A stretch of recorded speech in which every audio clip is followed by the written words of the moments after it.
on vit. Maman, les fruits là attirent.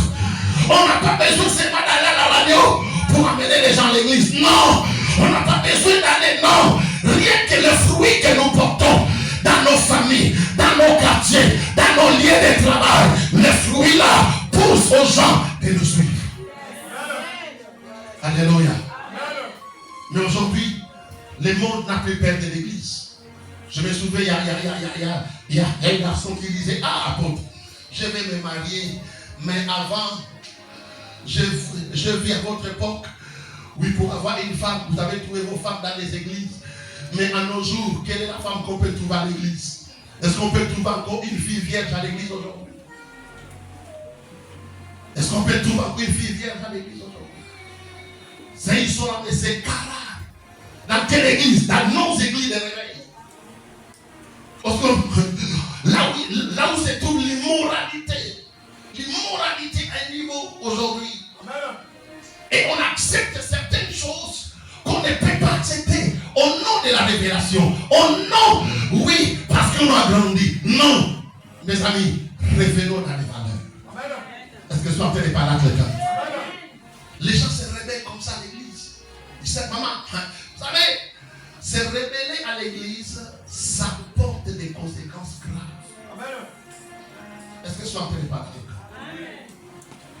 Révèle-toi à une autorité civile.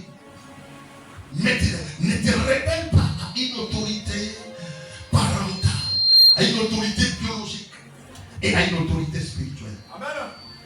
Il y a des conséquences graves.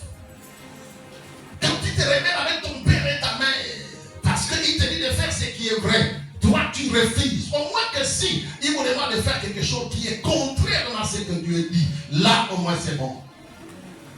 Mais quand tu te révèles aussi à ton père spirituel, donc c'est comme une fois, j'appelle l'une de mes filles, il me crache les mains, ne m'appelle plus, j'ai déjà changé l'église. La réponse là, si tu n'es pas quelqu'un qui est mûr, mature, mais ça peut te faire mal. Amen. C'est comme si on t'a poignardé. Et maintenant que tu as pris dans le monde, que tu as enseigné les meilleurs avant, tu as baptisé, tu as élevé à un certain niveau. Il a commencé à travailler, il commence à gagner de l'argent. Et tu l'appelles parce que tu ne le voyais pas à l'église. Ça faisait au moins plus d'1 mois, 2 mois. Je dis, ne m'appelle plus, j'ai déjà changé l'église. Chez vous là-bas, vous n'êtes pas organisé. J'ai dit, ah bon? C'est aujourd'hui que tu vois que nous ne sommes pas organisés. J'ai dit, merci, bye. Je n'ai même pas dit 1 mot et 3 mots. Alléluia. Amen. Même pas 1 mot et 3 mots. Je sais m'en accrocher. Je l'ai même oublié pour ne plus penser. Pourquoi? Parce que ça peut, je peux m'attraper les ABC. Alléluia. Vous savez, quand on arrive à un certain âge, il faut éviter les chocs. Mais nous, dans les ministères, tu ne peux pas éviter les chocs. Tu vas toujours croiser.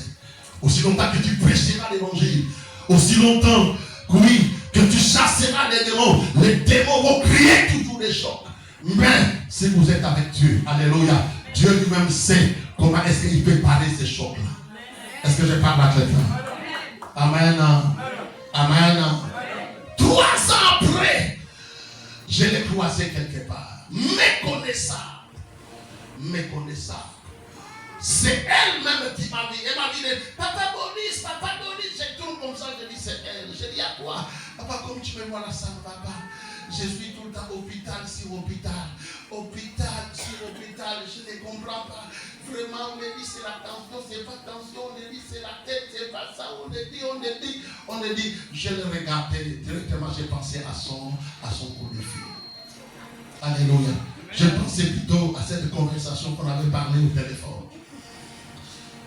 Vous savez, quand quelqu'un est dans de tels moments de douleur, qu'est-ce qu'il faut faire? Il faut compatir. Alléluia. Il faut apprendre à pardonner. Alléluia. Fondez mon cœur, je l'avais déjà pardonné. Et oubliez même si il ne m'avait pas repéré ces jours-là, je ne devais pas connaître que c'est elle. Directement, je lui ai donné les conseils, j'ai prié pour lui. J'ai dit, si tu as des temps, passe au bureau. Alléluia. Il est passé au bureau, j'ai prié pour lui. Il me dit, papa, je vais venir à l'église. Je dis, non, ne viens pas. Ne viens pas. Tu pries déjà quelque part. Oui, j'ai pris dans une église qui est dans notre quartier là-bas. J'ai dit, continue là-bas.